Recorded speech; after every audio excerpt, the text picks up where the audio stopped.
राजस्थान के एक भक्त हुए जिनका नाम काले खान था।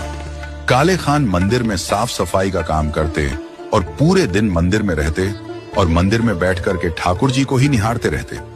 इसी का प्रभाव ऐसा हुआ कि इनके सब परिवार के लोग इनके बड़े विमुख हो गए और सबसे ज्यादा तो इनकी पत्नी, क्योंकि काले खा के कोई पुत्र नहीं था, संतान नहीं थी।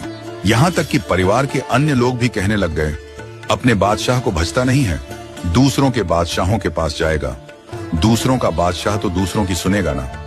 एक दिन दुनिया के तानों से परेशान होकर काले खान मदन मोहन जी के सामने खड़े खड़े बोले, हे बिहारी जी, मुझे पुत्र की कामना नहीं है, पर मैं चाहता हूं मेरी पत्नी का मुंह बंद हो जाए और मेरा आपके दर पर आना बंद ना हो, इसलिए मुझे पुत्र दे दो।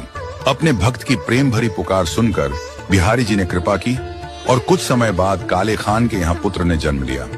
धीरे धीरे पुत्र बड़ा होने लगा। काले खान बड़े प्रसन्न थे, क्योंकि अब उनको कोई टोकता नहीं, कोई रोकता नहीं। वे नित्य सुबह मंगला में जाते थे और 8 प्रहर का दर्शन करके अपने घर आते थे। सब कुछ ठीक चल रहा था।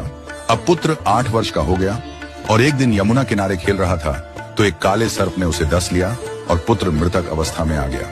कुछ मित्रों ने जाकर के काले खां की पत्नी को बताया, आपके पुत्र को सर्प ने डस लिया। पत्नी दौड़ी दौड़ी काले खां के पास पहुंचकर बोली, जल्दी चलो। काले बोले, क्या हो गया, इतनी हाफ क्यों रही हो? पत्नी बोली, हमारा पुत्र खेलने के लिए गया था, उसको सर्प ने डस दिया है, जल्दी चलो, कोई वैद्य बुलाओ, कोई झाड़ा लगवाओ, नहीं तो हमारा पुत्र मर जाएगा। इतने में ठाकुर जी की राज भोग आरती घंटा बजा। काले खान बोला, अब तू जा, जल्दी जा, मैं आरती करके आता हूँ। काले खां की पत्नी बोली, तुम कैसे काफिर हो, हमारा पुत्र मरने वाला है, तुमको अभी भी ये कालिया दिख रहा है। पत्नी गुस्से में आकर बोली, तो फिर यही बचा ले आज उसको।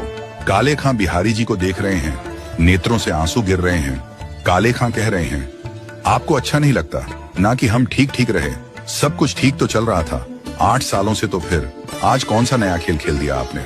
काले खान तो दर्शन करते रहे, ठाकुर जी को देखते रहे। इतने में ही पीछे से पत्नी ने अपने मृतक पुत्र को काले खां के बगल में रख दिया और पत्नी रोती हुई बोली, बहुत कहते हो ना कि बिहारी जी ने दिया है, कह दो उनसे कि बचाए इसको। यदि आज मेरा पुत्र बच गया तो मैं तुम्हें वचन देती हूँ, तुम्हारे साथ साथ मैं भी इनकी दासी हो जाऊंगी।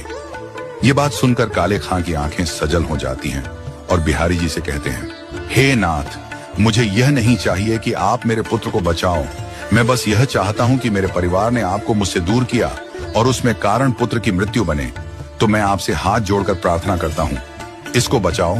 मैं इसके बिना रह सकता हूं, परिवार के बिना रह सकता हूं, लेकिन आपके बिना नहीं रह सकता और मेरा परिवार मुझे आपके संग रहने नहीं देगा। इतना कहकर ही देखा कि काले खां के हाथ को पकड़ा उसका पुत्र बगल में खड़ा है। काले खां ने जैसे ही देखा अपने पुत्र को तो पुत्र कहने लगा, पिताजी वह कहाँ है? काले बोले, कौन? पुत्र बोला, जिसने आकर के मुझको उठाया और कहा कि मैं तेरे साथ खेलूंगा। काले खां बोला, किसकी बात कर रहे हो?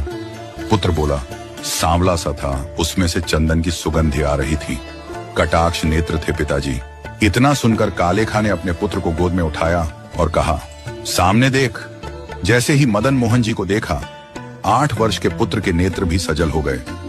हाँ पिताजी, यही तो आए थे मेरे पास, यही तो मुझे उठा के लाए हैं। काले खां का पूरा परिवार नतमस्तक हो गया।